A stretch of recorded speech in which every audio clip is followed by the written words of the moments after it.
Whenever we begin to look into this question about idols and graven images, and if worshiping them is still important or if it's not, a direct and simple answer to this can be found over in 1 Corinthians chapter 6, verses 9 and 10.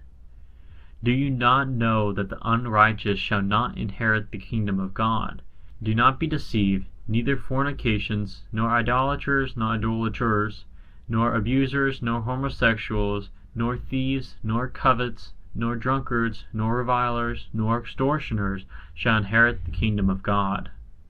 In this extensive list that Paul gives includes those who are labeled as unrighteous and are not going to inherit the kingdom of God.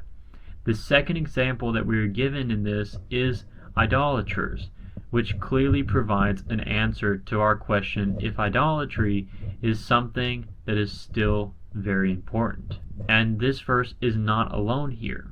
Throughout the whole Bible, we can always find multiple places and multiple references to this same topic here. All that is done to strengthen the point and to stress its importance. This commandment is something we need to follow. Acts chapter 17 verse 29 says, "Then being offsprings of God, we are not to think that the Godhead is like silver or gold or stone, engraved by art and man's imagination." For example, this verse presents us as children of God. Whenever we think about the Godhead, our thoughts shouldn't be on the physical things like gold, silver, stone, or wood, whatever the material might be. The Godhead is something that is bigger and is holier than any physical materials. So why would we want to limit the holy image of God to that idols of art and limited by man's imagination of God? It would almost be like taking a toddler's drawing of a horse and then worshiping it. God is far above us and above anything that we could possibly create, no matter how perfect we might make it. This is why whenever we worship God, we shouldn't limit or downgrade it to an idol or a graven image. Colossians chapter 1 verse 15 says, "Who is the image of the invisible God, the firstborn of all creation." When it comes to seeing God, no one has really been able to truly see God before. This is in a number of verses. God here is referenced to the invisible God because no one has seen him before. There are plenty of verses out there that all talk about how the face of God is something that no one knows what it looks like Exodus chapter 33 verse 20, also in 1 John chapter 4 verses 12 through 16, and also in John chapter 1 verse 18. There's only one exception here to this.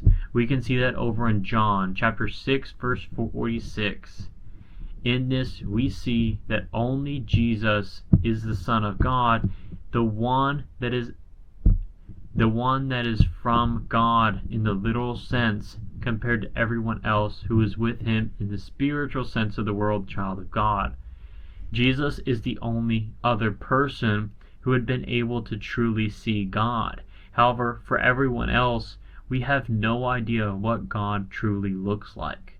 For example, just imagine that we had never before seen or even heard about what a giraffe might have looked like. Now, if we were given a pen and paper, would we be able to draw a giraffe or maybe anything that looks close to it? The answer here is no. The same is true with knowing what God looks like. No one really knows what he looks like, and that is all done with a certain purpose. That is because God doesn't want idols to be created. If people knew what God looked like, there would be people that would be making graven images to his likeness to worship. However, as we have been able to see in this verse that we have talked about so far, is that God does not want there to be an idol or anything else along those lines to worship. God is so against idols that he made it so that no one would be able to see him, so that no one could try and make an idol or statue of him to worship. All this was done to ensure that his commandment was kept across the board with no exceptions.